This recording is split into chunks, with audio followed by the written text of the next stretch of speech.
नमस्कार दोस्तों, मैं आप सभी लोगों का स्वागत करता हूं अपने YouTube चैनल गोविंदम योगशाला में। आज का हमारा टॉपिक है कोरोना वायरस। जी हाँ, मैं बात कर रहा हूं कोरोना वायरस की। तो सबसे पहले जानेंगे कि कोरोना वायरस क्या है और इसके लक्षण क्या है। उसके बाद बात करेंगे कोरोना वायरस हमारे ऊपर कैसे अटैक करता है, हमारे ऊपर ये किस तरीके से हावी हो जाता है। उसके बाद बात करेंगे कोरोना वायरस से कैसे बचें या इससे हम अपना बचाव कैसे कर सकते हैं। उसके बाद बात करेंगे कि कोरोना वायरस के लिए एक्चुअल में क्या क्या ट्रीटमेंट करके हम इससे पूरी तरीके से ठीक हो सकते। चलिए सबसे पहले बात करते हैं कोरोना वायरस एक्चुअल में है क्या। कोरोना वायरस एक सिंपल शब्दों में कहें तो ये एक जर्नल फ्लू है, नॉर्मल वायरल फीवर या वायरल फ्लू की तरह है। जो लोग अपने आप घर पे रह के इसका ट्रीटमेंट करते हैं वो अपने आप कैसे ठीक हो जाते हैं।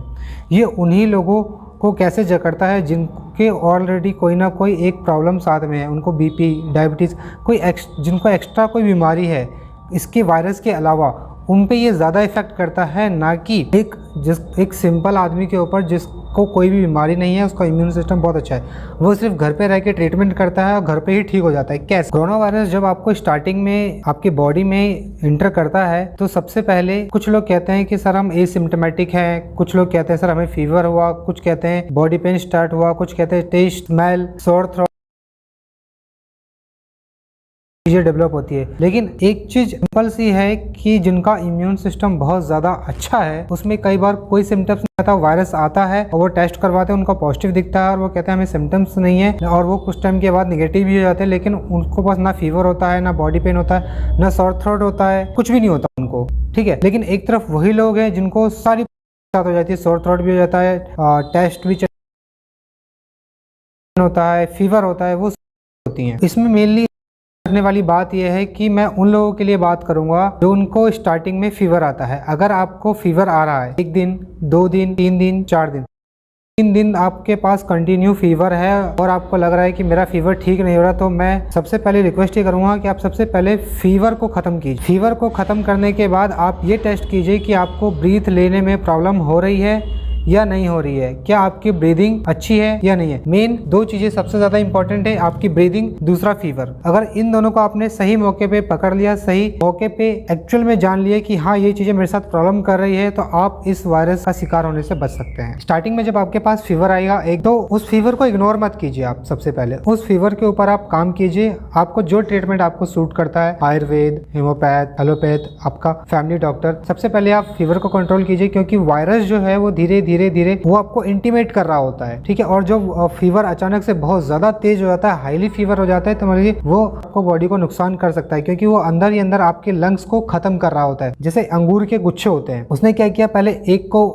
को पकड़ा, फिर दूसरे में गया, फिर तीसरे में गया, 4, 5, 6, 7, इस तरीके से वो अपने धीरे धीरे सारे के सारे जो आपके लंग्स हैं उस पे धीरे उसे खत्म करते चले जाता है। इसलिए कोशिश कीजिए कि सबसे पहले आप फीवर और जो आपको ब्रीदिंग में प्रॉब्लम हो रही है उसके ऊपर ध्यान रखिए। अब बात करेंगे एक्चुअल में ये वायरस हमारे ऊपर कैसे अटैक करता है। हाथ धोना, हैंड सैनिटाइजर करना, ये चीजें हमें पहले से हमारी हैबिट में होनी चाहिए थी। अभी भी कुछ लोग ऐसे होते हैं जो मार्केट में जाते हैं, कुछ भी सामान खरीदा, कुछ भी चीजें ली, उसे बिना धोए या हैंड वो बिना वॉश किए हुए उसे खा लिया, घर में चीजें लेके आ गए, उसे यूज कर लिया। हैंड सैनिटाइजर से ज्यादा अच्छा है कि आप कोशिश कीजिए कि ज्यादा से ज्यादा आप हैंड वॉश करें साबुन के साथ, क्योंकि अल्कोहल जितना ज्यादा आप यूज करेंगे आपका इम्यून सिस्टम उतना ज़्यादा कमज़ोर होते हुए चले जाएगा। तो प्रॉब्लम किन के लिए है? प्रॉब्लम उन सभी लोगों के लिए है, उन सीनियर सिटीजन्स हो गए जो एक्चुअल में जिनको पहले से कोई बीमारी है, जैसे डायबिटीज़, बीपी, डायलिसिस, कैंसर या और भी कोई जो बीमारियां हैं, उनके साथ जब ये कोरोना वायरस ऐड हो जाता है तो ये मल्टीप्लाई होते हुए चले जाता है और कोरोना वायरस अपने जैसा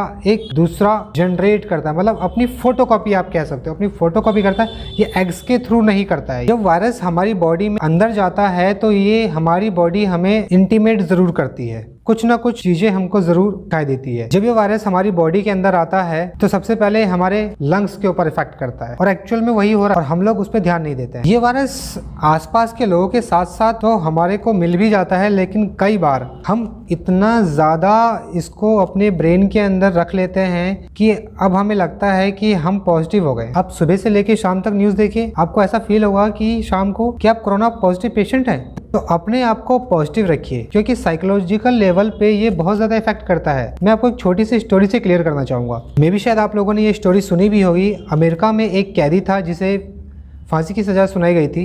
बाद में उसे फांसी नहीं दी गई।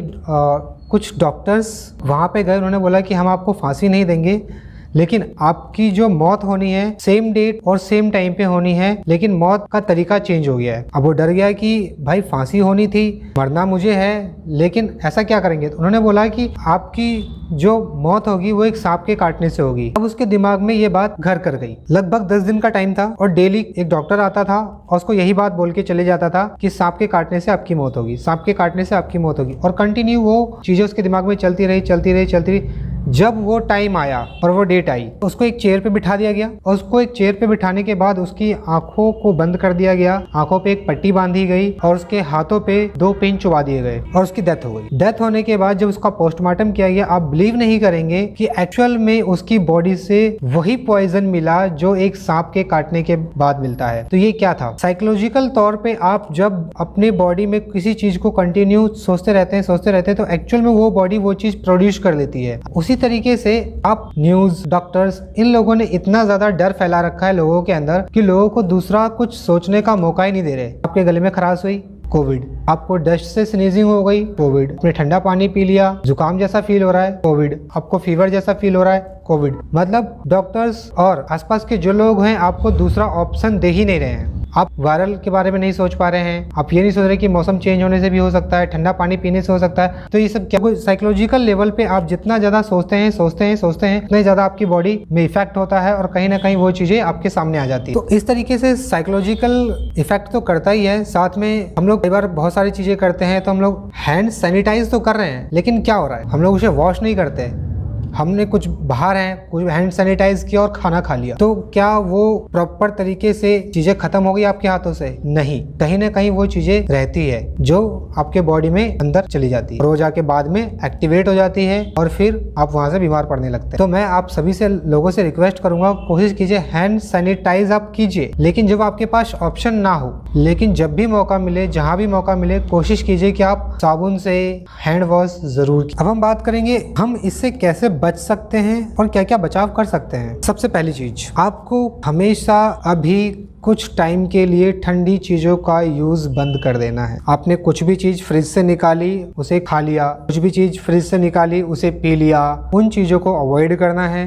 कोशिश कीजिए कि उसे कम से कम यूज कीजिए। अगर आप बाहर से ट्रैवल करके आ रहे हैं, आप धूप में हैं, तो सडनली एसी में मत बैठिए, ठंडा पानी मत पीजिए, क्योंकि जैसे ही आप कुछ भी ठंडी चीजों का यूज करेंगे तो कहीं ना कहीं वो आपके लंग्स पे इफेक्ट करेगा, आपके डाइजेशन सिस्टम पे इफेक्ट करेगा और वो चीजें फिर बाद में आपको प्रॉब्लम करेगी। इससे बचाव के लिए और हम क्या क्या कर सकते हैं। सबसे पहले जरूरी चीज, अर्ली मॉर्निंग जब भी आप बिस्तर से उठें, कोशिश कीजिए गर्म पानी, गुनगुना या उससे थोड़ा तेज, जितना आप पानी पी सकते हैं, उसमें आप पंच तुलसी का यूज कर सकते हैं, इम्यूनो का यूज कर सकते हैं, या आपको जो भी ठीक लगे अपने अकॉर्डिंग अपने डॉक्टर से कंसल्ट करके आप उसको पी सकते हैं। या कुछ लोग ऐसे होंगे जिनको सुबह सुबह गर्म पानी पीना अच्छा नहीं लगता या उनको सूट नहीं करता, तो एक बार वो अपने डॉक्टर से कंसल्ट करें, लेकिन सुबह सुबह उठ के आपको ठंडा पानी नहीं पीना है। और आप जब तुलसी ड्रॉप का यूज करेंगे तो आपका इम्यून सिस्टम नेचुरल तरीके से ग्रो अप होगा और आपकी इम्यूनिटी बहुत अच्छी हो जाएगी। आपकी इम्यूनिटी जितनी अच्छी होगी उतना ही आप स्वस्थ रहेंगे और वायरस की चपेट में नहीं आएंगे। दूसरा, आप इम्यूनो का यूज कर सकते हैं। इम्यूनो भी बहुत एक अच्छी चीज है जिसका यूज करके आप अपने इम्यून सिस्टम को नेचुरल तरीके से ग्रो अप कर सकते हैं, और जितना अच्छा आपका इम्यून सिस्टम होगा आप उतना ही अच्छा वायरस से फाइट कर सकते हैं,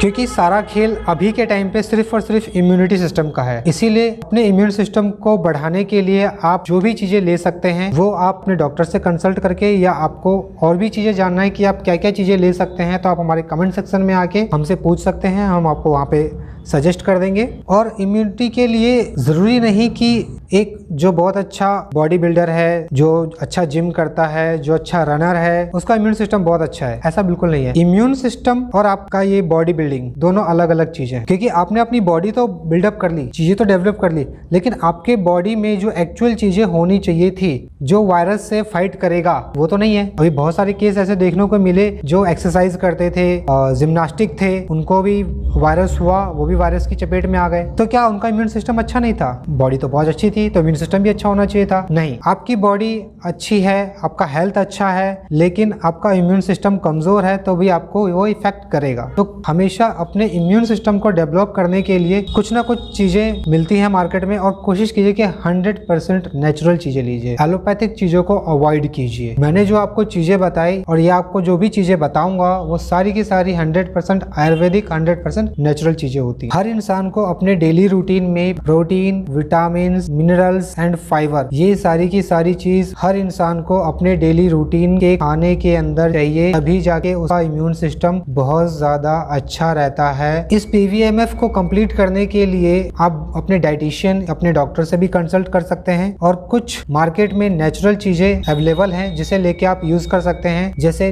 न्यूट्रीचार्ज मैन आता है, न्यूट्रीचार्ज वुमेन आता है, आप इसे लेके भी अपने डेली रूटीन में इस चीज को कंप्लीट कर सकते हैं। जब आप ये सारी चीजें कंटिन्यू यूज करेंगे तो उसके साथ साथ आपको एक्सरसाइज, योगा, प्राणायाम, ये चीजें भी कंटिन्यू आपको रखनी पड़ेंगी।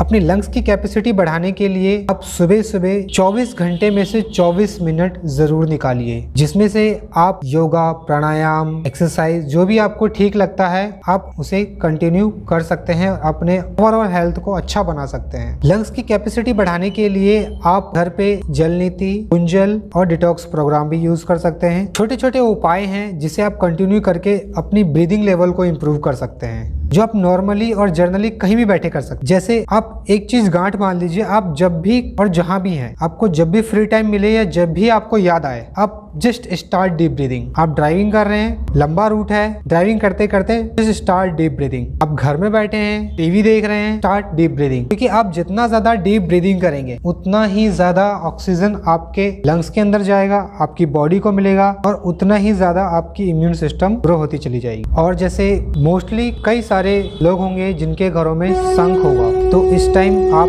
सुबह या शाम में जब भी आपको समय मिले कोशिश कीजिए आप शंख बजाइए। जितना ज्यादा आप शंख बजाएंगे आपकी लंग्स की कैपेसिटी उतनी ज्यादा अच्छी होगी और आपका ऑक्सीजन लेवल बढ़ेगा। ऑक्सीजन लेवल बढ़ेगा तो आपका इम्यून सिस्टम बढ़ेगा। जब भी आपको लगे कि आप बहुत ज्यादा डस्ट से होके आए हैं, या आपने बहुत ज्यादा जब भी आपको लगे कि आप बाहर से आ रहे हैं, आपकी नोज ब्लॉक लग रही है, आपको सीजनिंग फील हो रहा है, तो कोशिश कीजिए कि स्टीम जरूर लीजिए। स्टीम इस टाइम पे बहुत ज्यादा यूजफुल चीज है आपके लिए, और मैं तो कहता हूँ कि अभी कुछ टाइम के लिए आप 1 दिन 2 दिन छोड़ के कंटिन्यू एक बार स्टीम जरूर लीजिए। और कोशिश कीजिए कि सुबह की पहली धूप, मैं ये नहीं कह रहा कि सभी लोगों के लिए पॉसिबल है, लेकिन कोशिश कीजिए कि सुबह की पहली धूप आप लोग जरूर लीजिए, क्योंकि पहली धूप में सबसे ज्यादा विटामिन डी होता है, और आप विटामिन डी के साथ साथ उसके अंदर बहुत सारी चीजें ऐसी होती हैं जिससे आपका इम्यून सिस्टम बहुत अच्छा होता है। सुबह की धूप जरूर लीजिए, क्योंकि सुबह की धूप हमारे शरीर के लिए बहुत ही ज्यादा फायदेमंद होता है। उसमें विटामिन डी जो मिलता है वो आप मार्केट में कुछ भी कर लीजिए, आपको वो विटामिन डी नहीं मिलेगा जो डायरेक्ट सन से हमें मिलता है। सुबह की धूप लीजिए, उससे हमारा इम्यून सिस्टम भी बहुत अच्छा होता है। उसके बाद अपने आप को पॉजिटिव रखने के लिए सबसे पहली चीज, न्यूज चैनल को अवॉइड कीजिए। मैं आपसे बार बार एक ही चीज रिक्वेस्ट करूंगा कि न्यूज चैनल को जितना ज्यादा हो सकता है उतना ज्यादा अवॉइड कीजिए। उसकी जगह आप कुछ ऐसी चीजें देखिए जिससे आप खुश रहें, हैप्पी रहें, आपके मन को शांति मिले, ठीक है, और आपको हंसने का मौका मिले, क्योंकि जितना ज्यादा आप हंसेंगे,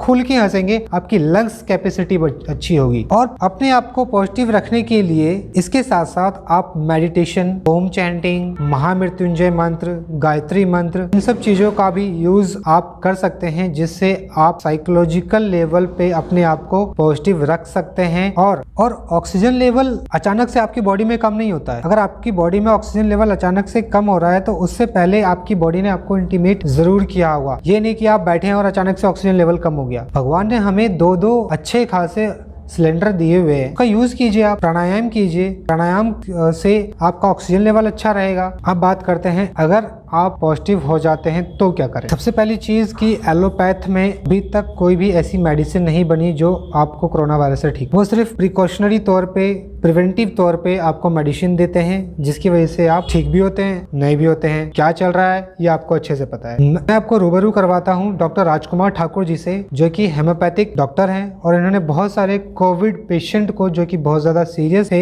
उनको सिर्फ और सिर्फ हेम्योपैथिक मेडिसिन से ठीक किया और उनमें से किसी भी पेशेंट को हॉस्पिटल जाने की जरूरत नहीं पड़ी। हेम्योपैथिक ट्रीटमेंट के अंदर कुछ ऐसी मेडिसिन हैं जिसका आप यूज करें, आप कोरोना वायरस से बच सकते हैं। क्योंकि हेम्योपैथिक ट्रीटमेंट पिछले साल जब आया था तो किसी डॉक्टर ने फैला दिया कि आर्सेनिक बहुत अच्छा काम करता है, तो क्यों इस साल आर्सेनिक के ऊपर बात नहीं की गई, क्यों छोड़ दिया गया? क्योंकि कोई डॉक्टर कुछ भी लिख देता है और वो चीजें ऐसी सोशल मीडिया पे चली जाती हैं और लोग कंटिन्यू उसका यूज करने लगते हैं। आप में से कोई भी अगर चाहता है हेम्योपैथिक ट्रीटमेंट या उसके बारे में जानने के लिए, आप हमारे थ्रू डॉक्टर राजकुमार ठाकुर जी से कॉन्टेक्ट कर सकते हैं और क्या क्या ट्रीटमेंट हेम्योपैथिक में लेना चाहिए आप उनसे कंसल्ट कर सकते हैं। एंड में बस एक चीज रिक्वेस्ट करना चाहूंगा, हमारे माननीय प्रधानमंत्री मोदी जी ने जब लोगों से ये कहा कि आप घरों में दिए जलाइए, लोगों ने दिए जलाया, लोगों से कहा कि घंटी बजाइए, लोगों ने घंटी बजाया, तो मैं ये कहना चाहूंगा कि वो एक बार न्यूज चैनल पे लाइव आके सिर्फ इतना कह दें कि हर सभी लोगों को अपने डेली रूटीन में एक्सरसाइज, योगा, प्राणायाम कुछ ना कुछ जरूर करना चाहिए और जरूर करें। आप देखिए सिर्फ उनके इतना कह देने से काफी लोग उसको फॉलो करेंगे, उस चीजों को अपने डेली रूटीन में लेके आएंगे और जब लोगों की हेल्थ अच्छी होगी, इम्यून सिस्टम अच्छा होगा, तो आधी से ज्यादा प्रॉब्लम ऐसे ही ठीक हो जाएगी। थैंक यू दोस्तों, आप सभी लोगों ने मुझे सुना, उसके लिए बहुत बहुत धन्यवाद। प्लीज चैनल को सब्सक्राइब, लाइक और शेयर जरूर कीजिएगा।